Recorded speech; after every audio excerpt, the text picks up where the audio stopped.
Hello. So this section will be fairly short, mostly because most of the work's just in Terraform.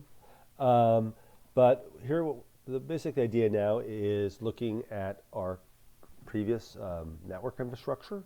We essentially had three subnets, right? And inside of our VPC, and they were all public subnets, one in each availability zone.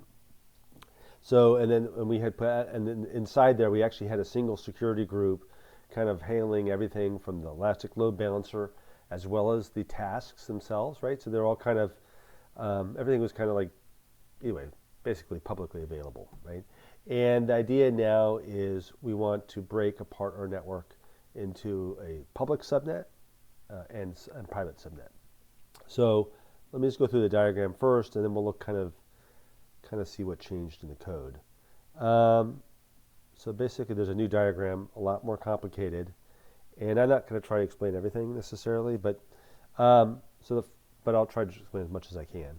So first of all, now I have my this is my region, this is my VPC, this outer bubble, right? And I'm only showing one of three availability zones. So this is like, say, the A zone up here. Then it's just repeated three times. I just didn't want to repeat it three times. So, and within each availability zone, we have two separate subnets. One essentially what we're calling our public subnet and what we're calling our private subnet, right? And the idea now is we leave our load balancer in the public subnet and we move our tasks, our ECS tasks, into the private subnet. And then in order to make that work, we actually have to introduce a NAT gateway in order for the ECS tasks to be able to make outbound traffic, so that accessing DynamoDB, whatever they need to do outbound needs to happen through the NAT gateway. So those are the pieces. Now, all these other things are just documenting the various pieces of this. So I did this all before I wrote the config, right? So RT. This stands for, this public subnet has a route table that looks like this. Basically, these are the same as the public ones that you normally have. Then the network access control list is pretty much wide open for the public one, right? And then for the private subnets, there's actually three different routing tables because there are three different NAT gateways, one per availability zone. So each availability zone has their own NAT gateway for redundancy, right? And so there's three route tables, one for each subnet, right? And then, and basically the routing is essentially, you basically have internal routing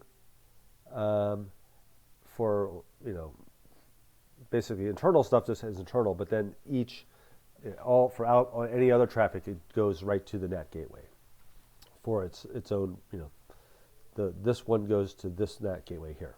And then there's a single network access control list that all three share, and I won't go through every line of it, but basically it's trying to protect basically the inbound primarily to just what it really needs, right?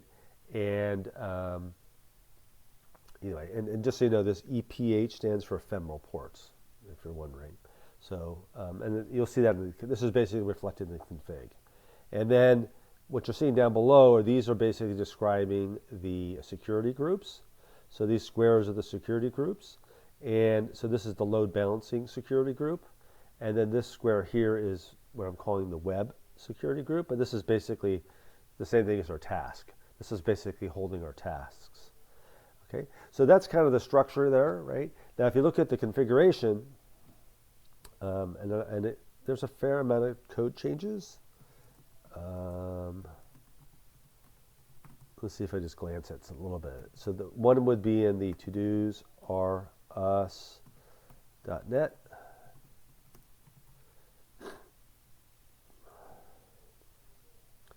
In here, so I'm trying to remember the big changes here.